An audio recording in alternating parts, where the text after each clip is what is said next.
Hello বন্ধুরা, তোমরা আশা করি ভিডিওটা ধৈর্য সহকারে দেখবে। আজকে তোমাদের জন্য রুটি আর আমি ডিম ভাজবো। প্রথমে আমি কড়াইয়ের ভিতরে তেলটা দিয়ে নিলাম। এখন এই যে আমার রুটিটা বের করে ফেললাম, যে রুটিটা দিয়ে দিলাম। এখন রুটিটা আমি ঢেকে দিলাম খুব সুন্দর করে এবং তেলের সাথে আলতোভাবে মিশিয়ে দিলাম।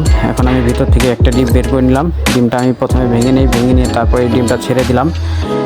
এই তো ডিমটা ছেড়ে দিয়েছি, ঠিক আছে। খুব সুন্দর করে ডিমটা ছেড়ে দিচ্ছি। এখন আমি সুন্দর করে রুটিটা একটু নাড়াচাড়া দিয়ে দেখি যে পুড়ে যাচ্ছে নাকি নিচে। এখন রুটিটা আমি একটু উল্টে দেবো। নিচে সেট প্রায় হয়ে গেছে।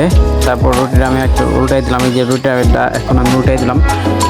তারপর রুটিটা সুন্দর করে একটু নাড়াচাড়া দিয়ে রাখলাম। এখন আমি ডিমের উপর টমেটো সস দিয়ে যে দিচ্ছি। রুটিটা আমার হয়ে গেছে। এখন এই দেখো আমি আমার এইটা ফেলে দিলাম। আমার রুটি হওয়া শেষ, আমার ডিমটা হয়ে গেছে। এখন রুটিটা মাঝখান থেকে আমি ফেরে নিতেছি আর ডিমের উপরে কিছু মরিচ দিয়ে দিচ্ছি। ছেলেটির রুটি তখন বানানো হয়ে গেছে, ডিমটাও ভাজা হয়ে গেছে।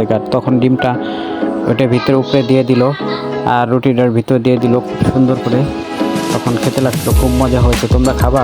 তখন ছেলেটি এটা খাওয়ার আগে বললো কি তার দাদুর কাছে নিয়ে চলে গেল। বললো, দাদু তুমি একটু খেয়ে দেখো কেমন হয়েছে। দাদু বললো, আচ্ছা ঠিক আছে, তুমি আগে খাও তারপর আমি খাই। ছেলেটি বললো, না তুমি আগে খাও। তখন দাদু কিছু খাইলো আর ছেলেটি কিছু খাইলো। এভাবে দুজন তারা বসে খেতে লাগছিল। আর দাদু বলছিল জিনিসটা খুব মজা হয়েছে। আর বন্ধুরা, যদি আমার ভিডিওটি ভালো লাগে তাহলে আমার চ্যানেলে একটা লাইক দাও।